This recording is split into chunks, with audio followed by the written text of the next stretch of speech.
विद्यार्थियों, आज हम कक्षा 6 के सामाजिक विज्ञान हमारे अतीत फस्त के पाठ 9 व्यापारी राजा और तीर्थयात्री का अध्ययन करेंगे।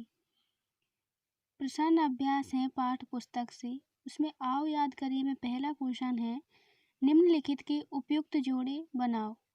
दक्षिणापथ के स्वामी, मुवेंदार, अश्वघोष, बोधिसत्व, स्वयं त्वसांग।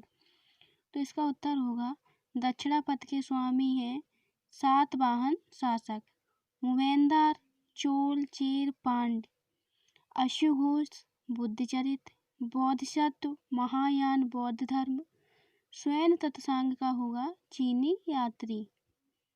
प्रश्न 2 है, राजा सिल्क रूट पर अपना नियंत्रण क्यों कायम करना चाहते थे? तो इसका उत्तर होगा शासक कर के लाभ के लिए रेशम मार्ग पर नियंत्रण करना चाहते थे, क्योंकि इस रास्ते पर यात्रा कर रहे व्यापारियों से उन्हें कर, शुल्क तथा तोहफों के माध्यम से लाभ मिलता था। प्रश्न 3 है, व्यापार तथा व्यापारिक रास्ते के बारे में जानने के लिए इतिहासकार किन किन साक्ष्यों का उपयोग करते हैं? तो इसका उत्तर होगा इतिहासकार व्यापार तथा व्यापारिक रास्तों के बारे में जानने के लिए बर्तनों का उपयोग करते हैं। ऐसा अनुमान लगाया जाता है कि जहां ये बर्तन बनते थे वहां से व्यापारी अलग अलग जगहों पर ले गए होंगे। प्रश्न 4 है, भक्ति की प्रमुख विशेषताएं क्या थीं? तो इसका उत्तर होगा भक्ति की मुख्य विशेषताएं हैं। नंबर 1, किसी देवी या देवता के प्रति श्रद्धा को ही भक्ति कहा जाता है। भक्ति का पथ सबके लिए खुला था, चाहे वह धनी हो या गरीब, ऊंची जाति का हो या नीची जाति का, स्त्री हो या पुरुष। नंबर 2, भक्ति मार्ग अपनाने वाले लोग आडंबर के साथ पूजा पाठ करने के बजाय ईश्वर के प्रति लगन और व्यक्तिगत पूजा पर जोर देते थे। नंबर 3, भक्ति परंपरा ने चित्रकला, शिल्पकला और स्थापत्य कला के माध्यम से अभिव्यक्ति की प्रेरणा दी है। आओ चर्चा करें में प्रश्न 5 है, चीनी या तीर्थयात्री भारत क्यों आए? कारण बताओ। तो इसका उत्तर होगा चीनी बौद्ध तीर्थयात्री फासियन इत्सिंग और स्वयं त्सांग भारत की यात्रा पर आए थे। वे सब बुद्ध के जीवन से जुड़ी जगहों और प्रसिद्ध मठों को देखने के लिए आए थे, इसलिए वे सबसे पहले बुद्ध के जीवन से जुड़ी जगहों से परिचित हुए। वे प्रसिद्ध मठों को देखने गए, उन्होंने किताबों और बुद्ध की मूर्तियों को इकट्ठा किया। स्वयं त्सांग तथा अन्य तीर्थयात्रियों ने उस समय के सबसे प्रसिद्ध बौद्ध विद्या केंद्र नालंदा बिहार में अध्ययन किया। यह उस समय का प्रसिद्ध बौद्ध मठ था। प्रश्न 6 है, साधारण लोगों का भक्ति के प्रति आकर्षित होने का कौन सा कारण होता है? तो इसका उत्तर होगा साधारण लोग भक्ति मार्ग या परंपरा की ओर इसलिए आकर्षित हुए क्योंकि हमारी वैदिक परंपरा बहुत कठोर थी। इसमें जाति व वर्गों को ध्यान में रखा जाता था। यह कुछ लोगों को ही पूजा करने की अनुमति नहीं देता था।